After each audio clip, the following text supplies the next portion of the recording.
समाचारों की ओर।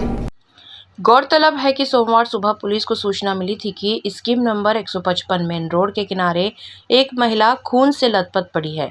सूचना के बाद मौके पर पहुंची पुलिस ने महिला को इलाज के लिए अस्पताल पहुंचाया था, जिसके शरीर पर कई चोट के निशान थे।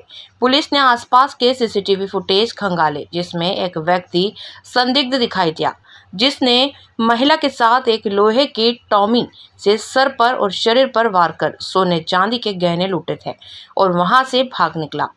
सीसीटीवी फुटेज के आधार पर इस तरह दिखने वाले आरोपी की तलाश शुरू की गई, जिसमें एक लक्ष्मी नारायण नामक आरोपी के रूप में पहचान हुई।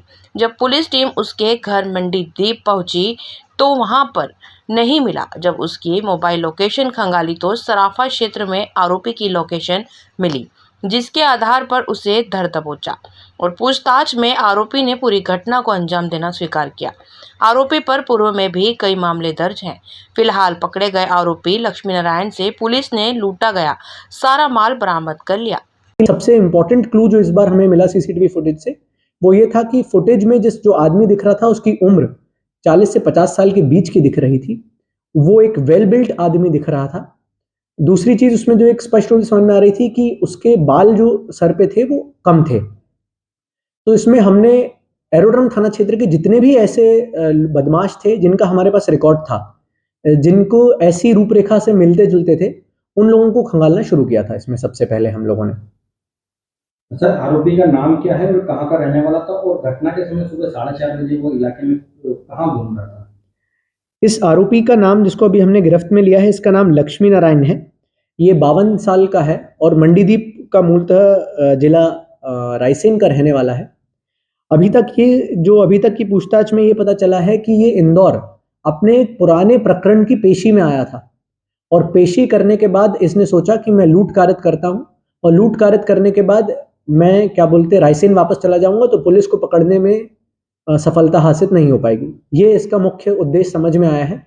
और इसके पास से जो टेमी जो जब्त हुई है, जिससे ये अमूमन इसने पहले भी गृहभेदन की घटनाएं की हैं, तो जिससे इसने महिला पे वार भी किया था। तो ऐसा ही समझ में आ रहा है कि सुबह 4:30-5 बजे जब अमूमन घरों में लोग सोते रहते हैं, तो उस समय गृहभेदन की घटना करके चोरी या लूट की इसका प्रयोजन होगा और उसके बाद ये वापस भगने की फिराक में था।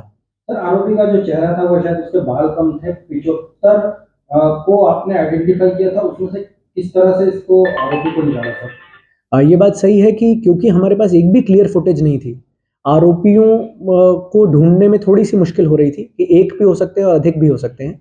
सबसे पहले हमने जो इसका एक आइडेंटिफिकेशन फीचर था कि बाल कम है, उसके अनुसार हमने एरोड्रम थाना क्षेत्र के जितने भी पुराने संदेही थे 5 साल के, उनको खंगाला। उसमें करीबन 75 से अधिक हमारे पास लोग ऐसे आए थे जिनके हेयर लाइन कम थी। उसमें से हमने फिर इस तरह की घटनाएं करने वालों और उम्र के हिसाब से उनको कैटेगराइज किया। तो उसमें हमारे पास 14-15 लोग आए थे। उन फोटोज को हमने फिर सर्कुलेट करना शुरू किया, जिससे मल्हारगंज थाना क्षेत्र में जराइम का जब अवलोकन किया गया तो उसमें उस आरोपी की एक फोटो मिली। उसमें पता चला कि मल्हारगंज थाना क्षेत्र में गृहभेदन की एक घटना में एक आदमी आरोपी बनाया गया है और उसका एक रिश्तेदार सदर बाजार में रहता है। जब रिश्तेदार के बारे में पता करने का प्रयास किया गया तो उसके माध्यम से हमें कुछ नंबर्स मिले।